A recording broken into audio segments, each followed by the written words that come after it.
4 ದಿನ ವಿದೇಶದಲ್ಲಿ ಜರ್ಮನಿಯ ಮ್ಯೂನಿಕ್ನಲ್ಲಿ ತಲೆಮರೆಸಿಕೊಂಡಿದ್ರು ಪ್ರಜ್ವಲ್ ರೇವಣ್ಣ ಅವರು. ಸಣ್ಣದೊಂದು ಸುಳಿವು ಕೂಡ ಇರಲಿಲ್ಲ. ಯಾವ ದೇಶದಲ್ಲಿದ್ದಾರೆ ಅಂತೇಳಿ ಐಡೆಂಟಿಫೈಯೇ ಮಾಡೋದಕ್ಕಾಗ್ತಾ ಇರಲಿಲ್ಲ. ವಿಡಿಯೋ ವೈರಲ್ ಆಗಿದ್ದು ಆಸಾಮಿ ಇಲ್ಲಿಂದ ಪೇರಿಕೆತ್ತಿದ್ರು, ವಿದೇಶದಲ್ಲಿ ಹೋಗಿ ತಲೆಮರೆಸ್ಕೊಂಡಿದ್ರು. ಯಾವ ದೇಶಕ್ಕೆ ಹೋದ್ರು ಅನ್ನೋದು ಅವರ ಕುಟುಂಬ ಸದಸ್ಯರಿಗೂ ಕೂಡ ಗೊತ್ತಿರಲಿಲ್ಲ. ಎಲ್ಲ ಬೆಳವಣಿಗೆಗಳ ನಡುವೆ ಪ್ರೆಸ್ ಮೀಟ್ನಲ್ಲಿ HD ಕುಮಾರಸ್ವಾಮಿ ಅವರು ಪ್ರಸ್ತಾಪಿಸ್ತಾರೆ ಈ ವಿಚಾರವನ್ನ. ದಯಮಾಡಿ ಪ್ರಜ್ವಲ್ ಎಲ್ಲೇ ಇದ್ರು ಬಾ, ವಿಚಾರಣೆಯನ್ನ ಎದುರಿಸು ಅನ್ನುವಂತಹದ್ದು. ಅದಾಗಿ 2 ದಿವಸಕ್ಕೆ HD ದೇವೇಗೌಡರು ಮಾಜಿ ಪ್ರಧಾನಿ ಮೊಮ್ಮಗನ ಕುರಿತಾಗಿ ಒಂದು ಬಹಿರಂಗ ಪತ್ರವನ್ನು ಬರೀತಾರೆ, ಎಚ್ಚರಿಕೆಯ ಪತ್ರವನ್ನು ಬರೀತಾರೆ. ಬಂದು ನೀನು ತನಿಖೆಯನ್ನ ಎದುರಿಸು, ತತ್ಕ್ಷಣಕ್ಕೆ ಬಾ, ಇಲ್ಲದಿದ್ದರೆ ಒಬ್ಬಂಟಿ ಆಗಬೇಕಾಗುತ್ತೆ ಕುಟುಂಬದಲ್ಲಿ ಅನ್ನುವಂತಹ ಎಚ್ಚರಿಕೆ. ಎಲ್ಲ ಬೆಳವಣಿಗೆಗಳಾಗಿ ಹತ್ತತ್ರ 2-3 ದಿನ ಕಳೀತಾ ಇದ್ದ ಹಾಗೆ ಪ್ರಜ್ವಲ್ ರೇವಣ್ಣ ವಿಡಿಯೋದಲ್ಲಿ ಪ್ರತ್ಯಕ್ಷರಾಗ್ತಾರೆ. ವಿದೇಶದಲ್ಲಿಯೇ ಕೂತ್ಕೊಂಡು ಒಂದು ವಿಡಿಯೋವನ್ನ ವೈರಲ್ ಮಾಡ್ತಾರೆ ಪ್ರಜ್ವಲ್ ರೇವಣ್ಣ.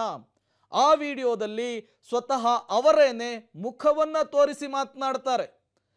ಈ ಪ್ರಕರಣಕ್ಕೆ ಸಂಬಂಧಪಟ್ಟಂತೆ ಮೊದಲ ರಿಯಾಕ್ಷನ್ ಅನ್ನು ಕೊಡ್ತಾರೆ. ಅದಕ್ಕೂ ಮೊದಲು ಒಂದು ಫೇಸ್ಬುಕ್ ಸ್ಟೇಟಸ್ ಅನ್ನು ಹಾಕೊಂಡಿದ್ರು, ಬರಹವನ್ನ ಬರೆದು ಹಾಕೊಂಡಿದ್ರು. ಅದು SITಗೆ ಕಾಲಾವಕಾಶವನ್ನು ಕೇಳುವಂತಹ ಸಂದರ್ಭದಲ್ಲಿ. ಅದಾದ ಮೇಲೆ ಒಂದೇ ಒಂದು ಹಿಂಟ್ ಕೂಡ ಇರಲಿಲ್ಲ ಪ್ರಜ್ವಲ್ ರೇವಣ್ಣ ಅವರ ಬಗ್ಗೆ. ಈಗ ಅವರು ಪ್ರತ್ಯಕ್ಷರಾಗಿರುವಂತಹದ್ದು ಬೆಂಗಳೂರಿನಲ್ಲಿ. SIT ಅಧಿಕಾರಿಗಳು ಈಗ ಅವರನ್ನ ಲಾಕ್ ಮಾಡಿದ್ದಾರೆ, ಸುತ್ತುವರೆದಿದ್ದಾರೆ. 7 ಸುತ್ತಿನ ಕೋಟೆ ಈಗ ಹೊರಗಡೆ ನಿರ್ಮಾಣವಾಗಿರುವಂತಹದ್ದು. ಬೆಂಗಳೂರು ಇಂಟರ್ನ್ಯಾಷನಲ್ ಏರ್ಪೋರ್ಟ್ನ ಹೊರಗಡೆ ಕೆಡ್ಡಾಕೆ ಕೆಡವಲಿಕ್ಕೆ ಎಲ್ಲ ರೀತಿಯ ಸಿದ್ಧತೆಗಳಾಗಿದೆ. ಅಹೋರಾತ್ರಿ ಅವರನ್ನು ವಿಚಾರಣೆಗೊಳಪಡಿಸುವಂತಹ ಸಾಧ್ಯತೆ ಇದೆ. ಇಂಟ್ರೆಸ್ಟಿಂಗ್ ವಿಚಾರ ಅಂದರೆ ಪ್ರಜ್ವಲ್ ರೇವಣ್ಣ ಅವರು ಹೇಗೆ ಪ್ರತ್ಯಕ್ಷರಾಗ್ತಾರೆ ಅನ್ನೋದು ಕುತೂಹಲ ಕಾರಣವಾಗಿತ್ತು. ಕೊನೆಗೂ ಕೂಡ ಟಿಕ್ ಟಾಪ್ ಆಗಿ ರೆಡಿಯಾಗಿ ಫುಲ್ ಓವರ್ ಅನ್ನು ಹಾಕ್ಕೊಂಡು, ಕೈಯಲ್ಲಿ 2 ಮೊಬೈಲನ್ನು ಇಟ್ಕೊಂಡು, ಜೀನ್ಸ್ ಪ್ಯಾಂಟನ್ನು ಹಾಕ್ಕೊಂಡು ಪ್ರಜ್ವಲ್ ರೇವಣ್ಣ ಜರ್ಮನಿಯ ಮ್ಯೂನಿಕ್ನಿಂದ ಬೆಂಗಳೂರಿಗೆ ಬಂದು ತಲುಪಿದ್ದಾರೆ. ಈಗ ಅತಿ ದೊಡ್ಡ ಬೆಳವಣಿಗೆಗಳು ರಾಜ್ಯದಲ್ಲಾಗುವಂತಹ ಸಾಧ್ಯತೆ. ಈ ಬೆಳವಣಿಗೆಗೆ ಸಂಬಂಧಪಟ್ಟಂತೆ ಪ್ರಜ್ವಲ್ ರೇವಣ್ಣ ಏನು ಮಾತನಾಡ್ತಾರೆ, ಯಾವ ವಿಚಾರವನ್ನು ಪ್ರಸ್ತಾಪಿಸ್ತಾರೆ?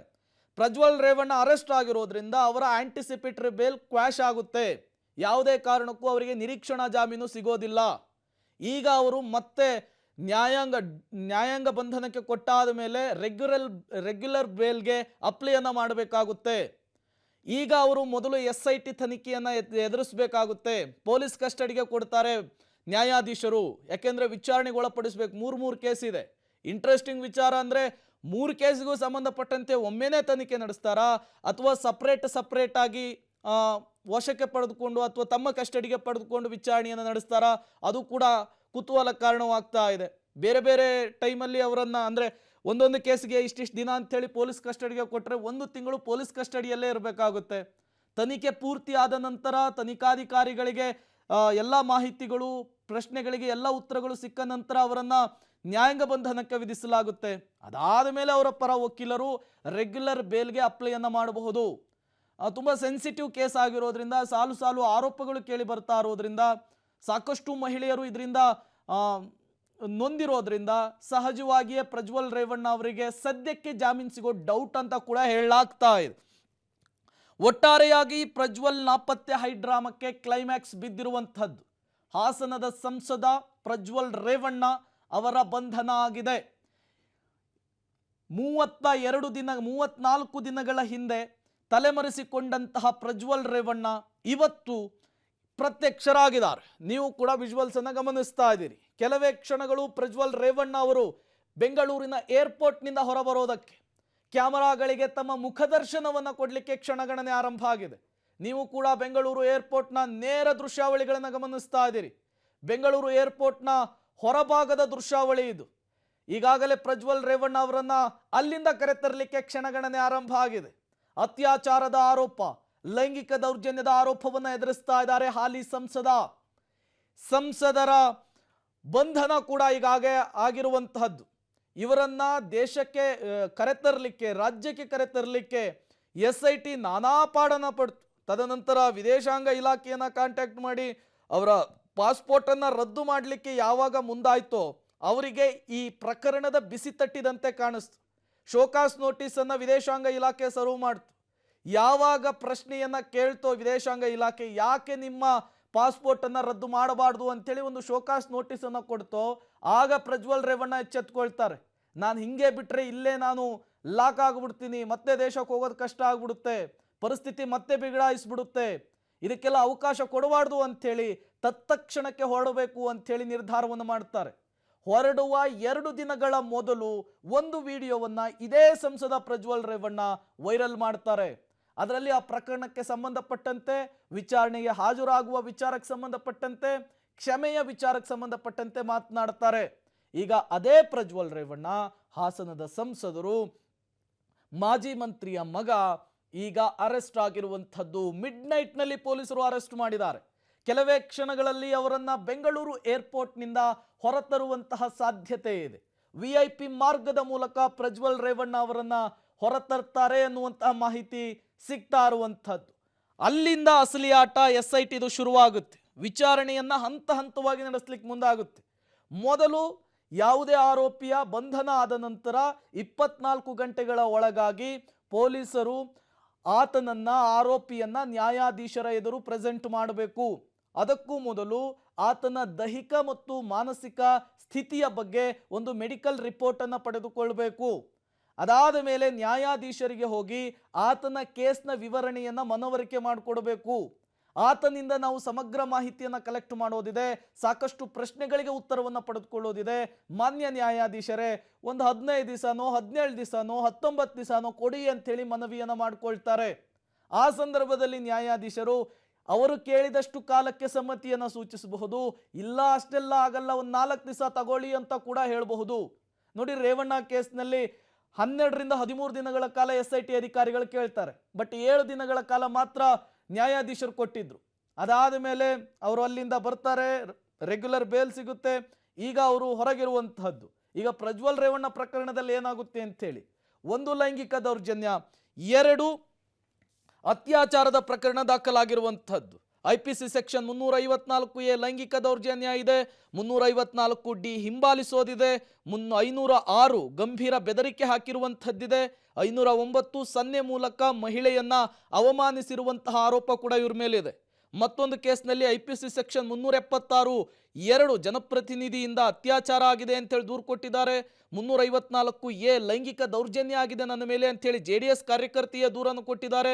354B ಒತ್ತಾಯ ಪೂರ್ವಕವಾಗಿ ವಸ್ತ್ರಾಪಹರಣವನ್ನು ಮಾಡಿದ್ದಾರೆ ಎನ್ನುವಂತಹ ಆರೋಪ ಇದೆ. ಈಗ SIT ಕಚೇರಿಯತ್ತ ಪ್ರಜ್ವಲ್ ರೇವಣ್ಣ ಅವರನ್ನು ಕರೆದುಕೊಂಡು ಹೋಗ್ತಾ ಇದ್ದಾರೆ ಎನ್ನುವಂತಹ ಮಾಹಿತಿ ಸಿಗ್ತಾ ಇದೆ. ನೀವು ಕೂಡ ದೃಶ್ಯದಲ್ಲಿ ಗಮನಿಸ್ತಾ ಇದ್ದೀರಿ. SIT ಕಚೇರಿಯತ್ತ ಪ್ರಜ್ವಲ್ ರೇವಣ್ಣ ಅವರನ್ನು ಕರೆದುಕೊಂಡು ಹೋಗ್ತಾ ಇರುವಂಥದ್ದು. SIT ಆಫೀಸಿಗೆ ಪ್ರಜ್ವಲ್ ರೇವಣ್ಣ ಅವರನ್ನು ಕರೆದುಕೊಂಡು ಹೋಗಿದ್ದೆ ಆದರೆ ಬಹುತೇಕ ಇವತ್ತು ಅವರನ್ನು ನ್ಯಾಯಾಧೀಶರ ಎದುರು ಹಾಜರುಪಡಿಸಲಿಕ್ಕಿಲ್ಲ. ಇವತ್ತು ಅವರಿಗೆ ರೆಸ್ಟ್ ಮಾಡಲಿಕ್ಕೆ ಅವಕಾಶ ಕೊಡಬಹುದು. ನಾಳೆ ಬೆಳಗ್ಗೆ ಶನಿವಾರ ಓಪನ್ ಹಾಲ್ನಲ್ಲಿ ಅವರನ್ನು ಕರೆದುಕೊಂಡು ಹೋಗಿ ನ್ಯಾಯಾಧೀಶರ ಎದುರು ಪ್ರೆಸೆಂಟ್ ಮಾಡ್ತಾರೆ. ಆ ಸಂದರ್ಭದಲ್ಲಿ SIT ವಕೀಲರು ಇಷ್ಟು ದಿನಗಳ ಕಾಲ ನಮ್ಮ ವಶಕ್ಕೆ ಕೊಡಬೇಕು, ಪೊಲೀಸ್ ಕಸ್ಟಡಿಗೆ ಕೊಡಬೇಕು ನೀವು ಅಂತ ಕೇಳ್ತಾರೆ. ನ್ಯಾಯಾಧೀಶರು ಯಾಕೆ ಅಂಥೇಳಿ ಕೇಳ್ತಾರೆ. ಅವಾಗ ಪ್ರಕರಣದ ಗಂಭೀರತೆಯನ್ನು ಮನವರಿಕೆ ಮಾಡಿಕೊಡಬೇಕು. 3 ಕೇಸ್ ದಾಖಲಾಗಿದೆ, ಜನಪ್ರತಿನಿಧಿ ಇವರು, ಆರ್ಥಿಕವಾಗಿ ಸಾಮಾಜಿಕವಾಗಿ ಬಲಿಷ್ಠವಾಗಿದ್ದಾರೆ, ಹಾಗಾಗಿ ನಿಮಗೆ ಇನ್ವೆಸ್ಟಿಗೇಷನ್ ಮಾಡಲಿಕ್ಕೆ ಇಷ್ಟು ಟೈಮ್ ಬೇಕು ಅಂತ ಕೇಳುವಂತಹ ಸಾಧ್ಯತೆ ಇದೆ. ಮತ್ತಷ್ಟು ಡೀಟೇಲ್ಸ್ ಅನ್ನು ಕೊಡ್ತಾರೆ ನಮ್ಮ ಪ್ರತಿನಿಧಿ ಪ್ರಕಾಶ್. ಪ್ರಜ್ವಲ್ ರೇವಣ್ಣ ಅವರನ್ನು ಅರೆಸ್ಟ್ ಮಾಡುವಂತಹ ಕೆಲಸ, ಈಗ SITಯ ಮುಂದಿನ ನಡೆ ಏನು, ಏನೆಲ್ಲ ಡೀಟೇಲ್ಸ್ ಸಿಗ್ತಾ ಇದೆ ಈ ವಿಚಾರಕ್ಕೆ ಸಂಬಂಧಪಟ್ಟಂತೆ ಅಂತ? ಪ್ರೇಮ್, ಸದ್ಯಕ್ಕೆ SIT ಅಧಿಕಾರಿಗಳು ಇದೀಗ SIT ಕಚೇರಿಯತ್ತ ಪ್ರಜ್ವಲ್ ರೇವಣ್ಣ ಅವರನ್ನ ಕರೆದುಕೊಂಡು ಹೋಗ್ತಾ ಇದ್ದಾರೆ. ಈಗಾಗಲೇ ವಶಕ್ಕೆ ಪಡೆದು 3 ಪ್ರಕರಣಗಳ ವಿಚಾರವಾಗಿ ಈಗ ವಿಚಾರಣೆಯನ್ನ ನಡೆಸುವಂತ ಸಾಧ್ಯತೆಗಳಿದ್ದಾವೆ. ಅದಕ್ಕಿಂತ ಮುಂಚಿತವಾಗಿ ಮೆಡಿಕಲ್ಗೆ ಏನಾದ್ರು ಕರ್ಕೊಂಡು ಹೋಗ್ತಾರಾ ಅಥವಾ ನೇರವಾಗಿ ನ್ಯಾಯಾಧೀಶರ ಮುಂದೆನೆ ಹಾಜರುಪಡಿಸ್ತಾರ ಅನ್ನುವಂಥದ್ದು ಇನ್ನೂ ಕೂಡ ಸ್ಪಷ್ಟನೆ ಇಲ್ಲ. ಆದ್ರೆ ಸದ್ಯಕ್ಕೆ ಅಧಿಕಾರಿಗಳು ಅವರನ್ನ ವಶಕ್ಕೆ ಪಡೆದು ಇದೀಗ ತಮ್ಮ ವಾಹನದಲ್ಲಿ ಕರ್ಕೊಂಡು ಹೋಗ್ತಾ ಇದ್ದಾರೆ. ಸೊ ಮುಂದಿನ ನಡೆ ಅಂದ್ರೆ ವಿಚಾರಣೆನೇ ಮೊದಲು ಮಾಡ್ತಾರ, ಮೆಡಿಕಲ್ಗೆ ಹೋಗ್ತಾರ ಅಥವಾ ಜಡ್ಜ್ ಮನೆ ಮುಂದೆ ಹೋಗ್ತಾರ, ಅದು ಯಾವ್ದು ಕೂಡ ಸ್ಪಷ್ಟನೆ ಇಲ್ಲ. ಈಗ ಎಲ್ಲಿಗೆ ಕರ್ಕೊಂಡು ಹೋಗ್ತಾರೆ ಅನ್ನುವಂಥದ್ರ ಮೇಲೆ ಆ ಒಂದು ಡಿಫೆನ್ಸ್ ಮೇಲೆ ಈಗ ಗೊತ್ತಾಗ್ಲಿಕ್ಕಿದೆ. ಇನ್ನೇನು ಕೆಲವೇ ಕ್ಷಣಗಳಲ್ಲಿ ಇದೀಗ ಎಂಟ್ರಿಯನ್ನ ಆಗ್ಲಿದ್ದಾರೆ, ನಗರವನ್ನ ಎಂಟ್ರಿ ಆಗ್ತಾರೆ. ಅಲ್ಲಿಗೆ ಎಲ್ಲಿಗೆ ಹೋಗ್ತಾರೆ ಅನ್ನುವಂಥದ್ದು ಗೊತ್ತಾಗ್ಲಿದೆ ಪ್ರೇಮ್. ಈಗ ಯಾವ ಮಾರ್ಗದಲ್ಲಿ ಕರೆದುಕೊಂಡು ಹೋಗ್ತಿದ್ದಾರೆ ಪ್ರಜ್ವಲ್ ರೇವಣ್ಣ ಅವರನ್ನ ಅಂತ? ಈಗ ಟೋಲ್ ಕ್ರಾಸ್ ಮಾಡಿದ್ದಾರೆ, ಟೋಲ್ ಕ್ರಾಸ್ ಮಾಡಿ ಮುಂದಕ್ಕೆ ಸಾಕ್ತಾ ಇದ್ದಾರೆ. ಸೊ ನೇರವಾಗಿ ಬೋರಿಂಗ್ ಹಾಸ್ಪಿಟಲ್ಗೆ ಮೆಡಿಕಲ್ ಟೆಸ್ಟ್ ಅನ್ನ ಮಾಡೋದಕ್ಕೆ ಬೋರಿಂಗ್ ಹಾಸ್ಪಿಟಲ್ಗೆ ಕರ್ಕೊಂಡು ಹೋಗ್ತಾರಾ ಅಥವಾ CID ಕಚೇರಿಗೆ ಏನಾದ್ರೂ ಕರ್ಕೊಂಡು ಹೋಗ್ತಾರಾ ಅಥವಾ ನೇರವಾಗಿ ನ್ಯಾಯಾಧೀಶರ ಮನೆ ಮುಂದೆನೆ ಹಾಜರು ಪಡಿಸ್ತಾರ ಅನ್ನುವಂಥದ್ದು ಖಚಿತತೆ ಇಲ್ಲ. ಸದ್ಯ ಟೋಲ್ ಗೇಟ್ ದಾಟಿ ಮುಂದಕ್ಕೆ ಪ್ರಜ್ವಲ್ ಇರುವಂತಹ ವಾಹನ ಎಂಟ್ರಿ ಆಗಿದೆ. ಸೊ ಯಾವ ಭಾಗಕ್ಕೆ ಹೋಗ್ತಾರೆ ಅನ್ನುವಂಥದ್ದು ಸ್ಪಷ್ಟನೆ ಇಲ್ಲ. ಎಲ್ಲಿಗೆ ಹೋಗ್ತಾರೆ ಅನ್ನುವಂಥದ್ದು ಒಂದು ಕ್ಲಾರಿಟಿ ಸಿಕ್ಕಾದ್ಮೇಲೆ ವಿಚಾರಣೆಗೋ ಅಥವಾ ಮೆಡಿಕಲ್ ತಪಾಸಣೆಗೋ ಅಥವಾ ನ್ಯಾಯಾಧೀಶರ ಮುಂದೆ ಹಾಜರು ಪಡಿಸ್ತಾರೋ ಅನ್ನುವಂಥದ್ದು ಗೊತ್ತಾಗ್ಲಿಕ್ಕಿದೆ. ಪ್ರೇಮ್, ಈಗ ಯಾವ ರೀತಿಯ ಹಿಂಟ್ಸ್ ಸಿಗ್ತಾ ಇದೆ ಪ್ರಕಾಶ್? ನ್ಯಾಯಾಧೀಶರ ಎದುರಿಗೆ ಏನಾದರೂ ಪ್ರೆಸೆಂಟ್ ಮಾಡ್ಬೋದಾ ಅಥವಾ ನಾಳೆ ಓಪನ್ ಕೋರ್ಟ್ಗೆ ಪ್ರೆಸೆಂಟ್ ಮಾಡೋ ಸಾಧ್ಯತೆ ಇದೆಯಾ, ಹೇಗೆ ಅಂತ? ಈಗ ಇದು ಗಂಭೀರವಾಗಿರುವಂತಹ ಪ್ರಕರಣ ಆಗಿರುವಂತಹ ಹಿನ್ನೆಲೆಯಲ್ಲಿ ನೇರವಾಗಿ ಏನು ವಿಚಾರಣೆಯನ್ನ ಮಾಡಬಹುದು ಅನ್ಲಿಕ್ಕೂ ಕೂಡ ಇಲ್ಲ. ಇಲ್ಲಿ ಒಂದೊಮ್ಮೆ ಏನಾದ್ರೂ ವಿಚಾರಣೆಗೆ ಒಳಪಡಿಸಿದ್ರೆ ಅಥವಾ ಆರೋಗ್ಯದಲ್ಲಿ ಏನಾದ್ರೂ ಏರುಪೇರು ಆಯ್ತು ಅಂದ್ರೆ ಯಾವ್ದು ಕೂಡ ಆರೋಗ್ಯ ತಪಾಸಣೆಗೆ ಕರ್ಕೊಂಡು ಹೋಗಿಲ್ಲ ಅಥವಾ ಆ ಒಂದು ಫಾರ್ಮಾಲಿಟೀಸ್ ಮಾಡದೆ ತನಿಖೆಯನ್ನ ಶುರು ಮಾಡಿದ್ರು ಅಂತ ಅನ್ನುವಂತಹ ಸಂದರ್ಭದಲ್ಲಿ ಏನಾದ್ರೂ ಆರೋಗ್ಯದಲ್ಲಿ ಏರುಪೇರಾದ್ರೂ ಕೂಡ ಒಂದಿಷ್ಟು ಅಧಿಕಾರಿಗಳಿಗೆ ಆಗಬಹುದು. ಸೊ ಆ ಕಾರಣಕ್ಕಾಗಿ ನೇರವಾಗಿನೇ ಮೆಡಿಕಲ್ ಟೆಸ್ಟಿಗೆನೆ ಕರ್ಕೊಂಡು ಹೋಗುವಂತಹ ಸಾಧ್ಯತೆಗಳು ಕೂಡ ಇದಾವೆ. ಮೆಡಿಕಲ್ ಟೆಸ್ಟ್ ಅನ್ನ ಮಾಡಿಸಿದ ಬಳಿಕ ಮತ್ತೆ ತನಿಖೆಯನ್ನ ಶುರು ಮಾಡುವಂತಹ ಸಾಧ್ಯತೆಗಳು ಕೂಡ ಇದಾವೆ. ಆದ್ರೆ ಯಾವ ಆಯಾಮಗಳಲ್ಲಿ ಹೋಗ್ತಾರೆ ಅನ್ನುವಂಥದ್ದು ಯಾವ್ದು ಕೂಡ ಕ್ಲಾರಿಟಿ ಇಲ್ಲ. ಆದ್ರೆ ಒಂದು ಹಂತ ಮೊದಲಿಗೆ ಮೆಡಿಕಲ್ ಮಾಡಿಸಿದ ನಂತರನೇ ತನಿಖೆ ಮಾಡ್ತಾರೆ ಅನ್ನುವಂಥದ್ದು ಕೂಡ ಒಂದು ಮಾಹಿತಿ ಇದೆ. ಆದ್ರೆ ಮೆಡಿಕಲೇ ಮಾಡಿಸ್ತಾರ ಮೊದಲಿಗೆ ಅಥವಾ ವಿಚಾರಣೆಯನ್ನೇ ನಡೆಸ್ತಾರ ಅನ್ನುವಂಥದ್ದು ಇನ್ನೇನು ಕೆಲವೇ ಒಂದು ನಿಮಿಷಗಳಲ್ಲಿ ಗೊತ್ತಾಗ್ಲಿಕ್ಕಿದೆ. Prem, okay, thank you Prakash ತಮ್ಮೆಲ್ಲ ಮಾಹಿತಿಗಾಗಿ. ಪ್ರಜ್ವಲ್ ರೇವಣ್ಣ ಅವರ ಬಂಧನ ಆಗಿರುವಂಥದ್ದು. ಈಗ ಅವರನ್ನು SIT ಅಧಿಕಾರಿಗಳು ಕರೆದುಕೊಂಡು ಹೋಗ್ತಾ ಇದ್ದಾರೆ. ಏರ್ಪೋರ್ಟ್ನಲ್ಲಿ ವಶಕ್ಕೆ ಪಡೆದು CID ಕಚೇರಿಗೆ ಕರೆದುಕೊಂಡು ಹೋಗ್ತಾರಾ ಅಥವಾ ಬೌರಿಂಗ್ ಆಸ್ಪತ್ರೆಗೆ ಕರೆದುಕೊಂಡು ಹೋಗ್ತಾರಾ? ಬೌರಿಂಗ್ ಆಸ್ಪತ್ರೆಗೆ ಹೋದರೆ ಮೆಡಿಕಲ್ ಟೆಸ್ಟ್ ಮಾಡಿಸ್ಬೇಕಾಗುತ್ತೆ. ಅವರಲ್ಲಿ ಏನಾದರೂ ಸಮಸ್ಯೆ ಇದೆಯಾ, ಹೃದಯ ಸಂಬಂಧಿ, ಉಸಿರಾಟ ಸಂಬಂಧಿ ಏನಾದರೂ ಸಮಸ್ಯೆಗಳಿದಾವ ಅಂಥೇಳಿ. ಅದಾದ ಮೇಲೆ ಒಂದು ಮೆಡಿಕಲ್ ರಿಪೋರ್ಟ್ ಸಿಗ್ತಾ ಇದ್ದ ಹಾಗೆ ನೇರವಾಗಿ ಅವರನ್ನು ನ್ಯಾಯಾಧೀಶರ ಎದುರು ಪ್ರೆಸೆಂಟ್ ಮಾಡಬೇಕಾಗುತ್ತೆ. 1 ಗಂಟೆ 41 ನಿಮಿಷವಾಗಿರುವ ಹಿನ್ನೆಲೆಯಲ್ಲಿ ಕೋರ್ಟ್ ಓಪನ್ ಇರೋದಿಲ್ಲ. ನ್ಯಾಯಾಧೀಶರ ನಿವಾಸದ ಬಳಿ ಅವರನ್ನು ಕರೆದುಕೊಂಡು ಹೋಗ್ತಾರೆ. ನ್ಯಾಯಾಧೀಶರ ನಿವಾಸದ ಬಳಿಯೂ ಕೂಡ ಏಕಾಏಕಿ ಕರೆದುಕೊಂಡು ಹೋಗಲಿಕ್ಕೆ ಸಾಧ್ಯತೆ ಇರೋದಿಲ್ಲ. ಮೊದಲೇ ಅವರಿಗೆ ಇನ್ಫಾರ್ಮ್ ಮಾಡಿರಬೇಕಾಗುತ್ತೆ, ಅವರ ಟೈಮನ್ನು ತೆಗೆದುಕೊಳ್ಬೇಕಾಗುತ್ತೆ ನ್ಯಾಯಾಧೀಶರದ್ದು. ಸರ್ ಇಷ್ಟೊತ್ತಿಗೆ ಬರ್ತೀವಿ, ಇಂಥ ಕೇಸು ಅಂಥೇಳಿ ಅವರಿಗೆ ಮಾಹಿತಿಯನ್ನು ಕೊಟ್ಟಿರಬೇಕಾಗುತ್ತೆ. ಅವ್ರು ಸರಿ ಓಕೆ ಕರ್ಕೊಂಬನ್ನಿ ಅಂದರೆ ಮಾತ್ರ ಹೋಗೋದಕ್ಕೆ ಅವಕಾಶ ಇರುತ್ತೆ. ಆಲ್ಮೋಸ್ಟ್ ಮೆಡಿಕಲ್ ಟೆಸ್ಟ್ ಆಯಿತು ಅಂದರೆ ನ್ಯಾಯಾಧೀಶರ ಎದುರು ಅವರನ್ನು ಹಾಜರುಪಡಿಸ್ತಾರೆ ಅಂತಲೇ ಅರ್ಥ. ಅಲ್ಲಿ ಬೇಕಾದಂತಹ ಸಿದ್ಧತೆಯನ್ನು ಮಾಡ್ಕೊಂಡಿರ್ತಾರೆ. ಒಂದು ವೇಳೆ ಇವೆರಡೂ ಪ್ರಕ್ರಿಯೆಗಳಾಗಲಿಲ್ಲ ಅಂದರೆ ಮೋಸ್ಟ್ ಪ್ರಾಬಬ್ಲಿ ಅವ್ರನ್ನ CID ಕಚೇರಿಗೆ ಇವತ್ತು ಕರೆದುಕೊಂಡು ಹೋಗ್ತಾರೆ. CID ಕಚೇರಿಯಲ್ಲಿಯೇ ಇವತ್ತು ರಾತ್ರಿ ಕಳಿಬೇಕಾಗುತ್ತೆ ಪ್ರಜ್ವಲ್ ರೇವಣ್ಣ. ಅಲ್ಲೇನು ಮಾಡ್ತಾರೆ, ವಿಚಾರಣೆಗೆ ಒಳಪಡಿಸಬಹುದು. ಇಲ್ಲ ನಾಳೆ ವಿಚಾರಣೆ ಮಾಡ್ತೀವಿ, ಇವತ್ತೊಂದು ಸ್ವಲ್ಪ ರಿಲ್ಯಾಕ್ಸ್ ಆಗಲಿ ಅಂಥೇಳಿ ಬಿಡಬಹುದು. ಅಂಥ ಪಾಸಿಬಿಲಿಟೀಸ್ ಕೂಡ ಇರುತ್ತೆ. ಬಟ್ ಒಂದಿಷ್ಟಂತೂ ಪ್ರಾಥಮಿಕವಾಗಿ ಮಾಹಿತಿ ಪಡೆದುಕೊಳ್ಳುವಂತಹ ಕೆಲಸವನ್ನು SIT ಮಾಡುತ್ತೆ. ನಿಮ್ಮೇಲೆ ಆರೋಪ ಬಂದಿದೆ, ಏನು ಹೇಳ್ತೀರಾ? ಈಗ ಮಹಿಳೆಯರು ಬಂದು ಹೀಗೆಲ್ಲ ಹೇಳ್ತಾ ಇದ್ದಾರೆ, ನಿಜಾನಾ? ಈಗ ವಿಡಿಯೋ ವೈರಲ್ ಆಗಿದೆ, ಅದು ನಿಮ್ಮದೇನಾ? ಆಮೇಲೆ FSL ರಿಪೋರ್ಟ್ ಕೂಡ ಇದರಲ್ಲಿ ತುಂಬ ಇಂಪಾರ್ಟೆಂಟ್ ಆಗುತ್ತೆ. ವೈರಲ್ ಆಗಿರುವಂತಹ ವಿಡಿಯೋ ಪ್ರಜ್ವಲ್ ರೇವಣ್ಣ ಅವರದ್ದು ಅಂತ ಹೇಳಲಾಗ್ತಾ ಇದೆ. ಅದರಲ್ಲಿ ಅವರ ಮುಖ ಎಲ್ಲೂ ಕೂಡ ಕಾಣಿಸಿಲ್ಲ, ಧ್ವನಿ ಮಾತ್ರ ಇರುವಂತಹದ್ದು, ಸ್ಥಳ ಮಾತ್ರ ಇರುವಂತಹದ್ದು. ಈಗಾಗಲೇ SIT ಸಂಸದರ ನಿವಾಸ ಸೇರಿದಂತೆ ಹಲವು ಕಡೆಗಳಲ್ಲಿ ದಾಳಿ ಮಾಡಿ ಅವರ ಬೆಡ್ಶೀಟು, ದಿಂಬು, ಹಾಸಿಗೆಯನ್ನು ಕಲೆಕ್ಟ್ ಮಾಡುವಂತಹ ಕೆಲಸ ಮಾಡಿದೆ. ಅದರಿಂದ ಏನಾದರೂ ಎವಿಡೆನ್ಸ್ ಸಿಗುತ್ತಾ ಅಂಥೇಳಿ. ಮತ್ತು ಸಂಸದರ ನಿವಾಸದಲ್ಲಿ FSL ಇಂಚಿಂಚು ಮಾಹಿತಿಯನ್ನು ಕೂಡ ಜಾಲಾಡುವಂತಹ ಕೆಲಸವನ್ನು ಮಾಡಿರೋದ್ರಿಂದ ಈಗ ಆ ಮಹಿಳೆಯರು ಕೊಟ್ಟಿರುವಂತಹ ಹೇಳಿಕೆಗೆ ಪೂರಕವಾಗಿ ಇವರಿಂದ ಮಾಹಿತಿಯನ್ನು ಸಂಗ್ರಹಿಸುವಂತಹ ಕೆಲಸವನ್ನು ಮಾಡ್ತಾರೆ. ಅದಾದ ಮೇಲೆ ನ್ಯಾಯಾಧೀಶರ ಎದುರು ಹಾಜರುಪಡಿಸಿದಂತಹ ಸಂದರ್ಭದಲ್ಲಿ ಅವರು ಕೂಡ ರಿಕ್ವೆಸ್ಟ್ ಮಾಡ್ಕೊಳ್ತಾರೆ ನ್ಯಾಯಾಧೀಶರಿಗೆ, ನಮಗೆ ಇಂತಿಷ್ಟು ಕಾಲಗಳ ಕಾಲ ಪ್ರಜ್ವಲ್ ರೇವಣ್ಣ ಅವರು ಬೇಕು, 3 ಪ್ರಕರಣದ ಪ್ರಮುಖ ಆರೋಪಿ ಆತನಿಂದ ಒಂದಿಷ್ಟು ಮಾಹಿತಿಯನ್ನು ನಾವು ಸಂಗ್ರಹಿಸಬೇಕು, ನಮಗೆ ಇಂತಿಷ್ಟು ದಿನಗಳ ಕಾಲ ಕೊಡಿ ಅಂತೇಳಿ. ಕೇವಲ ಒಂದು ಪ್ರಕರಣ ಕೇಳ್ತಾರಾ ಅಥವಾ 3 ಪ್ರಕರಣಗಳನ್ನು ಸೇರಿಸಿ ಕೇಳ್ತಾರಾ ಗೊತ್ತಿಲ್ಲ. ಸರಿ, ನೀವು 7 ದಿನ ಕೇಳಿದಿರಿ, ತಗೊಳ್ಳಿ ಇನ್ವೆಸ್ಟಿಗೇಷನ್ ಮಾಡಿ ಅಂಥೇಳಿ ನ್ಯಾಯಾಧೀಶರು ಕೊಡ್ಬೋದು. 7 ದಿನ ಎಲ್ಲ ತುಂಬ ಲಾಂಗ್ ಆಯ್ತು, 3 ದಿನ ತಗೊಳ್ಳಿ ಅಂತ ಕೂಡ ಹೇಳ್ಬೋದು. ಅದು ನ್ಯಾಯಾಧೀಶರ ವಿವೇಚನೆಗೆ ಬಿಟ್ಟಂತಹ ವಿಚಾರ, ಅದು ಅವರ ವಿವೇಚನಾ ಅಧಿಕಾರ ಆಗಿರುತ್ತೆ. ಅದಾದ ಮೇಲೆ ಪೊಲೀಸರು ತಮ್ಮ ಪ್ರಶ್ನೆಗಳಿಗೆ ಉತ್ತರವನ್ನು ಕಂಡುಕೊಳ್ಳುವಂತಹ ಕೆಲಸವನ್ನು ಮಾಡ್ತಾರೆ. ಪೂರಕವಾದಂತಹ ಉತ್ತರ ಸಿಗಲಿಲ್ಲ, ಇವರು ಅಂದುಕೊಂಡ ಲೆವೆಲ್ಲಿಗೆ ಇನ್ವೆಸ್ಟಿಗೇಷನ್ ತಲುಪಲಿಲ್ಲ ಅಂದಾಗ ಮತ್ತೆ ನ್ಯಾಯಾಧೀಶರ ಎದುರು ಎಷ್ಟು ದಿನಗಳ ಕಾಲ 4 ದಿವಸ 7 ದಿವಸ ಕೊಟ್ಟು ಆ ಗಡುವು ಮುಗಿದ ಮೇಲೆ ಮತ್ತೆ ನ್ಯಾಯಾಧೀಶರ ಎದುರು ಪ್ರೆಸೆಂಟ್ ಮಾಡ್ತಾರೆ. ನಮ್ಮ ಪ್ರಶ್ನೆಗಳಿಗೆ ಪೂರಕವಾಗಿ ಉತ್ತರ ಸಿಕ್ಕಿಲ್ಲ, ಈ ತನಿಖೆಯಲ್ಲಿ ಪ್ರಗತಿ ಸಾಧಿಸ್ಲಿಕ್ಕೆ ಆಗ್ತಾ ಇಲ್ಲ, ಹಾಗಾಗಿ ಮತ್ತೆ ಅವ್ರನ್ನ ಕಸ್ಟಡಿ ಕೊಡಬೇಕು ಅಂತ ಹೇಳಿ ಕೇಳ್ಕೊಳ್ತಾರೆ. ಸರಿ ಆಯಿತು, ಕಸ್ಟಡಿ ಕೊಡಿ ತಗೊಳ್ಳಿ ಅಂದರೆ ಮತ್ತೆ ಅವರನ್ನು ಇಂಟ್ರಾಗೇಷನ್ ಮಾಡುವಂತಹ ಸಾಧ್ಯತೆ ಇಲ್ಲ, ಅಂದರೆ ಮತ್ತೆ ಅವರನ್ನು ನ್ಯಾಯಾಂಗ ಬಂಧನಕ್ಕೆ ವಿಧಿಸ್ತಾರೆ. ನ್ಯಾಯಾಂಗ ಬಂಧನಕ್ಕೆ ಬಂದಾಗ ಮಾತ್ರ ರೆಗ್ಯುಲರ್ ಬೇಲ್ನ ವಿಚಾರ ಮುನ್ನೆಲೆಗೆ ಬರುತ್ತೆ. ಅವರು ಪೊಲೀಸ್ ಕಸ್ಟಡಿಯಲ್ಲಿದ್ದಾಗ ರೆಗ್ಯುಲರ್ ಬೇಲ್ನ ಅವಶ್ಯಕತೆ ಬರೋದಿಲ್ಲ. ನೋಡಿ, ಈಗ ಆಂಟಿಸಿಪೇಟರಿ ಬೇಲ್ಗೆ ಅಪ್ಲೈ ಮಾಡಿದ್ರು ಅದಕ್ಕೆ ಕ್ವಾಶ್ ಆಗುತ್ತೆ. ಯಾವುದೇ ವ್ಯಕ್ತಿ ಪೊಲೀಸರ ಕೈಗೆ ಸಿಗುವ ಮೊದಲ ಮಾತ್ರ ಆಂಟಿಸಿಪೇಟರಿ ಬೇಲನ್ನು ಅಪ್ಲೈ ಮಾಡಲಿಕ್ಕೆ ಸಾಧ್ಯತೆ ಇರುವಂಥದ್ದು. ಈಗ ಆಂಟಿಸಿಪೇಟರಿ ಬೇಲನ್ನು ನಾಳೆ 31ಕ್ಕೆ ಕೋರ್ಟ್ ಮುಂದೂಡಿತ್ತು, ನಿನ್ನೆ ವಿಚಾರಣೆಯನ್ನು ನಡೆಸಿ. ಈಗ ಅದು ಕ್ವಾಶ್ ಆಗುತ್ತೆ. ಈಗ ಅವರ ವಕೀಲರು ರೆಗ್ಯುಲರ್ ಬೇಲ್ಗೆ ಅಪ್ಲೈಯನ್ನು ಮಾಡಬೇಕಾಗುತ್ತೆ. ಸಹಜವಾಗಿಯೇ ಅವರು ರೆಗ್ಯುಲರ್ ಬೇಲ್ಗೆ ಅಪ್ಲೈ ಮಾಡಿದಾಗ SIT ಅದಕ್ಕೆ ಆಕ್ಷೇಪಣೆ ಸಲ್ಲಿಸುವಂತಹ ಸಾಧ್ಯತೆ ಇರುತ್ತೆ. ಇಲ್ಲ ಪ್ರಜ್ವಲ್ ರೇವಣ್ಣ ಅವರಿಗೆ ನೀವು ಯಾವುದೇ ಕಾರಣಕ್ಕೂ ಜಾಮೀನನ್ನು ಮಂಜೂರು ಮಾಡಬಾರ್ದು, ಯಾಕೆಂದರೆ ಅವರು ತುಂಬ ಬಲಾಢ್ಯರು, ಸಂಸದರು, ಸಾಕ್ಷಿಗಳ ಮೇಲೆ ಪ್ರಭಾವ ಬೀರುವಂತಹ ಸಾಧ್ಯತೆ ಇದೆ. ನೋಡಿ, ಈಗ ರೇವಣ್ಣ ಕೇಸ್ನಲ್ಲಿ ಹೆಂಗೆ ವಾದವನ್ನು ಮಾಡಿದರು SIT ವಕೀಲರು, SPP ಅವರು ಅದೇ ರೀತಿ ಇಲ್ಲೂ ಕೂಡ ವಾದವನ್ನು ಮಾಡ್ತಾರೆ. ರೇವಣ್ಣ ಕೇಸ್ನಲ್ಲಿ ಒಂದು ಲೈಂಗಿಕ ದೌರ್ಜನ್ಯ ಮತ್ತೊಂದು ಅಪಹರಣ ಕೇಸ್ ದಾಖಲಾಗಿತ್ತು. ಬಟ್ ಇವ್ರ ಮೇಲೆ ರೇಪ್ ಕೇಸ್ ಕೂಡ ದಾಖಲಾಗಿದೆ, ಜೊತೆಗೆ ಸೆಕ್ಷುವಲ್ ಹ್ಯಾರಾಸ್ಮೆಂಟ್ ಕೇಸ್ ಕೂಡ ದಾಖಲಾಗಿದೆ, ಲೈಂಗಿಕ ದೌರ್ಜನ್ಯ ಕೇಸ್ ಕೂಡ ದಾಖಲಾಗಿರೋದ್ರಿಂದ ಪ್ರಕರಣದ ಗಂಭೀರತೆ ಇದೆ. ಅಷ್ಟು ಈಸಿಯಾಗಿ ಬೇಲ್ ಸಿಗೋದು ಕಷ್ಟ ಸಾಧ್ಯ ಅಂತ ಹೇಳ್ತಾ ಇರುವಂಥದ್ದು. ಬಟ್ ಬೇಲ್ ಕೊಡೋದು ಬಿಡೋದು ನ್ಯಾಯಾಲಯ ನಿರ್ಧರಿಸುತ್ತೆ. ಬಟ್ ಈ ರೀತಿಯ ಒಂದು ಪ್ರೋಸೆಸ್ಗಳು ಕೂಡ ಅಲ್ಲಿ ನಡೆಯುವಂಥದ್ದು. ಈಗ ಪ್ರಜ್ವಲ್ ರೇವಣ್ಣ ಅವರನ್ನು ಎಲ್ಲಿ ಕರೆದುಕೊಂಡು ಹೋಗ್ತಾರೆ ಅಂತ 34 ದಿನಗಳ ಬಳಿಕ ಪ್ರಜ್ವಲ್ ರೇವಣ್ಣ ರಾಜ್ಯದಲ್ಲಿ ಪ್ರತ್ಯಕ್ಷರಾಗಿದ್ದಾರೆ.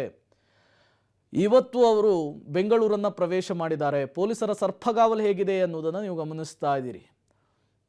ನೀವು ಕೂಡ ನೇರ ವಿಜುವಲ್ಸನ್ನು ಗಮನಿಸ್ತಾ ಇರುವಂತಹದ್ದು. ಪ್ರಜ್ವಲ್ ರೇವಣ್ಣ ಸಾಕ್ತಾ ಇರುವಂತಹ ಮಾರ್ಗದುದ್ದಕ್ಕೂ ಕೂಡ ಇದೇ ರೀತಿಯ ಪೊಲೀಸರ ಭದ್ರತೆ, ಝೀರೋ ಟ್ರಾಫಿಕಲ್ಲಿ ಅವ್ರನ್ನ ಕರೆದುಕೊಂಡು ಹೋಗ್ತಾ ಇದ್ದಾರೆ, ಯಾವುದೇ ರೀತಿಯ ಅಡಚಣೆ ಆಗಬಾರ್ದು ಅಂತೇಳಿ. ಮತ್ತಷ್ಟು ಡೀಟೇಲ್ಸನ್ನು ಕೊಡ್ತಾರೆ ನಮ್ಮ ಪ್ರತಿನಿಧಿ ಉಮೇಶ್. ಡೀಟೇಲ್ಸನ್ನು ಕೊಡ್ತಾರೆ. ಉಮೇಶ್, ಪ್ರಜ್ವಲ್ ರೇವಣ್ಣ ಅವರನ್ನ ನೆಕ್ಸ್ಟ್ ಎಲ್ಲಿ ಕರೆದುಕೊಂಡು ಹೋಗ್ತಾರೆ ಅನ್ನೋದು ಈಗಿರುವಂತಹ ಪ್ರಶ್ನೆ. ಏನೆಲ್ಲ ಮಾಹಿತಿ ಸಿಗ್ತಾ ಇದೆ? ಮೆಡಿಕಲ್ ಟೆಸ್ಟ್ಗೆ ಒಳಪಡಿಸಬಹುದಾ ಅಥವಾ ನೇರವಾಗಿ CID ಕಚೇರಿಗೆ ಕರೆದುಕೊಂಡು ಹೋಗ್ತಾರಾ, ಹೇಗೆ ಅಂತ? ಪ್ರೇಮ್, ಈಗಷ್ಟೇ ಪ್ರಜ್ವಲ್ ರೇವಣ್ಣ ಬೆಂಗಳೂರು ಸಿಟಿಗೆ ಅಂದರೆ ಹೆಬ್ಬಾಳ ದಾಟಿದ್ದಾರೆ ಅನ್ನೋದ್ರ ಬಗ್ಗೆ ಮಾಹಿತಿ ಇರುವಂಥದ್ದು. ಆದರೆ SIT ಅಧಿಕಾರಿಗಳ ನಡೆ ತೀವ್ರ ಕುತೂಹಲಕ್ಕೆ ಕಾರಣ ಆಗಿರುವಂಥದ್ದು. ಮೊದಲಿಗೆ SITಗೆ ಕರ್ಕೊಂಡು ಹೋಗ್ತಾರೆ ಅನ್ನೋ ಮಾಹಿತಿ ಇತ್ತು. ಆನಂತರದಲ್ಲಿ ಮೆಡಿಕಲ್ ಟೆಸ್ಟ್ಗೆ ಬೋರಿಂಗ್ ಆಸ್ಪತ್ರೆಗೆ ಕರ್ಕೊಬರ್ತಾರೆ ಅನ್ನೋ ಕೂಡ ಮಾಹಿತಿ ಇತ್ತು. ಆ ನಿಟ್ಟಿನಲ್ಲಿ 11 ಗಂಟೆ ನಂತರದಲ್ಲಿ ಸಾಕಷ್ಟು ಅಂದರೆ 50ಕ್ಕೂ ಹೆಚ್ಚು ಜನ ಪೊಲೀಸರು ಇಲ್ಲಿ ನಿಯೋಜನೆಗೊಂಡಿದ್ರು. ಸುಮಾರು ಬ್ಯಾರಿಕೇಡ್ ಹಾಕಿರುವಂಥದ್ದು ನೀವು ನೋಡ್ಬೋದು. ಈ ರೀತಿಯಾಗಿ ಬ್ಯಾರಿಕೇಡ್ ಹಾಕಿ ಎಲ್ಲ ಸಿದ್ಧತೆಗಳನ್ನು ಕೂಡ ಮಾಡ್ಕೊಂಡಿದ್ರು. ಒಂದಷ್ಟು ಜನ ಅಧಿಕಾರಿಗಳು ಕೂಡ ಈಗ ಬೋರಿಂಗ್ ಆಸ್ಪತ್ರೆಯಲ್ಲಿ ಇರುವಂಥದ್ದು. ಆದರೆ ಸದ್ಯಕ್ಕೆ ಇದು ಸದ್ಯದ ಪರಿಸ್ಥಿತಿ ನೋಡ್ತಾ ಇದ್ರೆ ಅವರು ನೇರವಾಗಿ SIT ಹೋಗ್ತಾರಾ ಅಥವಾ ಬೋರಿಂಗ್ ಆಸ್ಪತ್ರೆಗೆ ಬರ್ತಾರ ಅನ್ನೋ ಒಂದು ಕಡೆ, ಆದರೆ ಮತ್ತೊಂದು ಕಡೆ ನ್ಯಾಯಾಧೀಶರ ಮನೆಗೆ ಏನಾದರೂ ಹಾಜರು ಪಡಿಸ್ತಾರ ಅನ್ನೋ ಅನುಮಾನಗಳು ಕೂಡ ಈಗ ಕಾಡ್ತಾ ಇರುವಂಥದ್ದು. ಹಾಗಾಗಿ ಇನ್ನೇನು ಕೆಲವೇ ಕ್ಷಣಗಳಲ್ಲಿ ಅಂದರೆ 5-10 ನಿಮಿಷಗಳಲ್ಲಿ ಈ ಎಲ್ಲ ಪ್ರಶ್ನೆಗಳಿಗೂ ಕೂಡ ಉತ್ತರ ಸಿಗುವಂಥದ್ದು. ನ್ಯಾಯಾಧೀಶರ ಮನೆಗೆ ಏನಾದರೂ ಕರ್ಕೊಂಡೋದ್ರೆ ನೇರವಾಗಿ ಕೋರಮಂಗಲದ ನ್ಯಾಯಾಧೀಶರ ಮನೆಗೆ ಕರ್ಕೊಂಡೋಗಿ ಅಲ್ಲಿ ಏನು ನ್ಯಾಯಾಧೀಶರ ಮುಂದೆ ಹಾಜರುಪಡಿಸಿ ಕಸ್ಟಡಿಗೆ ಪಡೆಯುವ ಸಾಧ್ಯತೆ ಕೂಡ ಇರುವಂಥದ್ದು.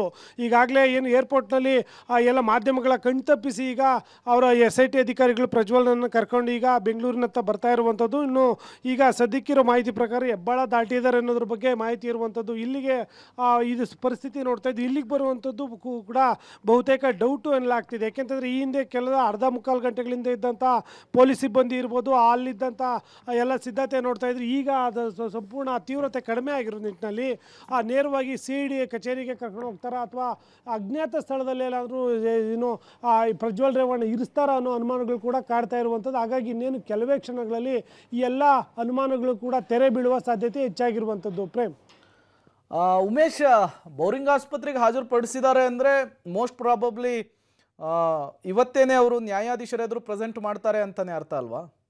ಓಕೆ, ಥ್ಯಾಂಕ್ ಯು ಉಮೇಶ್ ತಮ್ಮೆಲ್ಲ ಮಾಹಿತಿಗಾಗಿ.